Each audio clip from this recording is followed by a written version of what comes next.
Para poder entender la persecución desatada contra todos aquellos que combatieron al terrorismo en la década del 70, es importante recordar que en el año 2003 Néstor Kirchner llega al poder muy debilitado, con el tan solo 22% de los votos.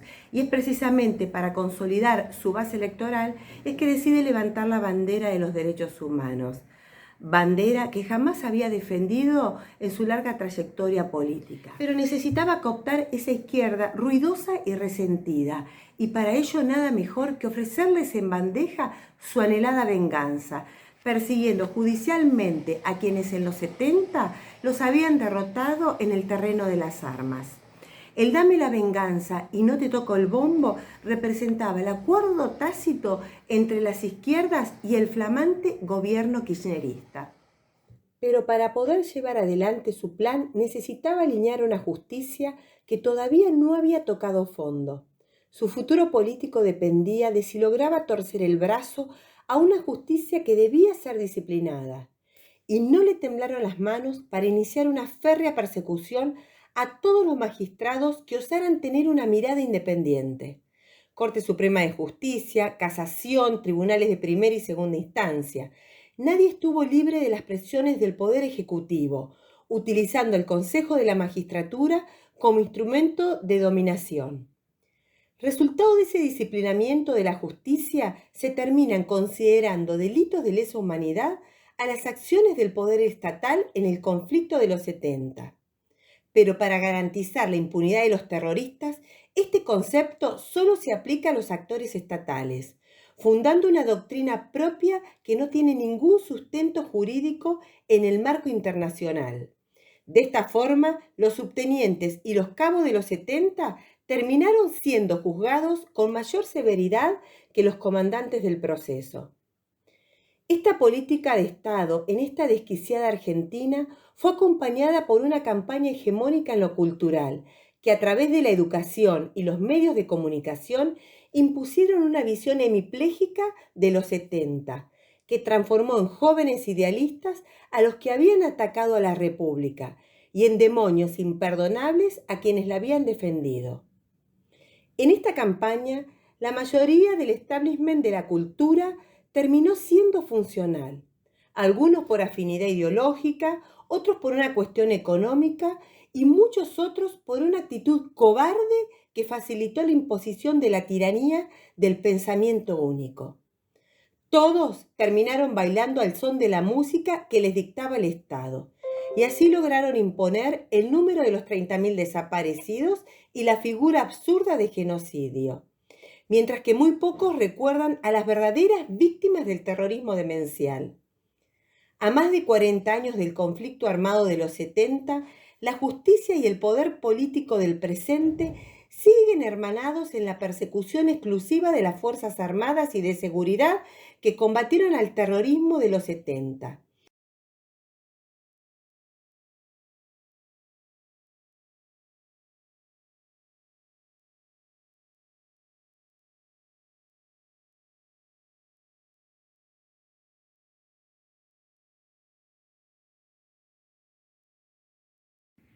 Mi papá está preso desde el 2014 por los mal llamados juicios de lesa humanidad. Lleva 8 años de prisión preventiva, sin condena. En el 2015 le diagnosticaron cáncer de piel en la cabeza que le agarró hasta el hueso. Y estuvo 2 años en la cárcel, donde le hacían las curaciones. Y en el 2017 le dieron prisión domiciliaria con policías en la puerta de mi casa. Cuando mi papá lo detienen, a mi mamá le dio un infarto y al año siguiente una ACV. Mi mamá se tuvo que trasladar a la provincia donde se lo llevaron a mi papá. Hasta el día de hoy sí tiene diversos tumores que están siendo tratados y está sin condena. Tenía 23 años, era teniente recién ascendido y en aquellos años se lo juzgó 2 veces por la misma causa y estuvo 9 a 10 años con prisión preventiva, 9 años y pico con prisión preventiva. Realmente sufrió todo tipo de injusticias durante el juicio, desde la etapa de instrucción hasta que terminó el juicio. Fue realmente espantoso y bueno, todo eso le costó que él tuviera un cáncer y tuviera que sobrellevar esa enfermedad en cautiverio con una inseguridad en cuanto al tratamiento y en cuanto a los médicos y en cuanto a un montón de cosas que se dieron, que realmente fue muy duro para él y para toda la familia. Nosotros sabíamos que a él lo buscaban a las 4 de la mañana para llevarlo a las 11 a hacerle rayos. Quien alguna vez se haya hecho el rayo sabe el desgaste tremendo físico que es, y volvía a las 6 de la tarde sin desayunar, sin almorzar, sin merendar y sin siquiera tener acceso a un baño, porque estaba todo el tiempo en el celular o en el móvil que lo llevaba y lo traía del penal al hospital y del hospital al penal. Y si él sobrevivió a eso, porque llegó a un estado muy caótico, de mucha debilidad y mucha debilidad, fue porque sus camaradas lo ayudaron, le preparaban comida, le daban de comer lo que podía, porque tampoco podía comer mucho, y bueno, eso hizo que sobreviviera a esta penosa enfermedad. Mi papá tenía 19 años recién cumplido cuando ingresó a la Fuerza Aérea. 3 años después pidió la baja. En noviembre del 2014, cuando volví a la Argentina, en uno de sus descansos laborales, lo detuvieron en el aeropuerto de Ezeiza. Estuvo 5 años después de estar privado de su libertad, realizaron el juicio.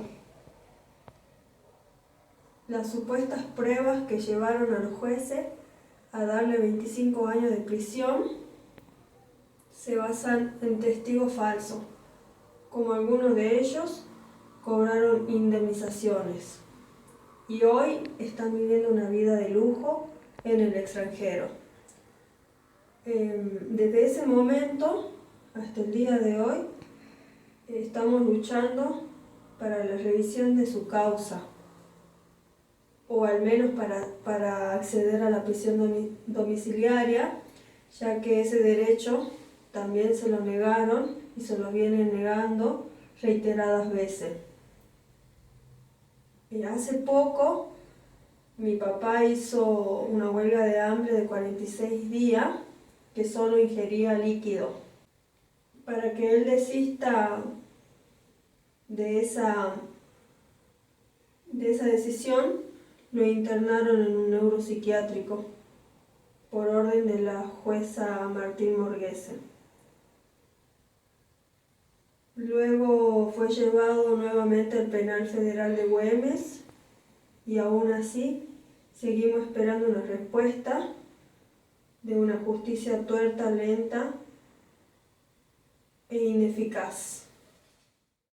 Digo, mi hermano era muy joven, como oficial recién ascendido a teniente primero, 27 años, en una jurisdicción importante de la provincia de Buenos Aires, a cargo de mucha gente, y el destino quiso que tomara una circunstancia fortuita, una suplencia, y cumplió las órdenes que le impartían en ese momento las máximas autoridades con mucho respeto, simplemente cumpliendo con lo que debía como soldado, sin ningún exceso. Y realmente la patria le ha juzgado indebidamente, ofreciendo todavía la vida por los ideales, por lo que él creía que era realmente lo que valía la pena por lo que luchar, en una guerra que no planteó el ejército, en una guerra desigual, donde el enemigo estaba escondido justamente detrás de caras angelicales como jovencitos a los cuales mandaban frente a gente formada para defender la patria, no para atacar, para defender la patria. Y cuando lo juzgan después de 40 años de hechos, no tienen ni el más mínimo derecho a la defensa legal. No hay archivos, porque están todos secuestrados por derechos humanos. No pueden presentar testigos, porque eso también implica complicar compañeros o camaradas, y eso jamás lo van a hacer, porque es gente de honor. Todo fue tergiversado, todo fue manipulado. Los testigos hablaban entre ellos antes de pasar a dar testimonio frente al tribunal para ponerse de acuerdo. Descorazonante, realmente, para cualquiera, especialmente el condenado, que habló con la verdad y pudo revertir algunas de las mentiras flagrantes que en este juicio se dieron, pero se dan en todos los juicios. Las víctimas del terrorismo y nuestros presos políticos, las víctimas actuales de la misma política del odio, siguen esperando que los tribunales recuperen la independencia y que hagan la justicia imparcial que nunca debieron perder.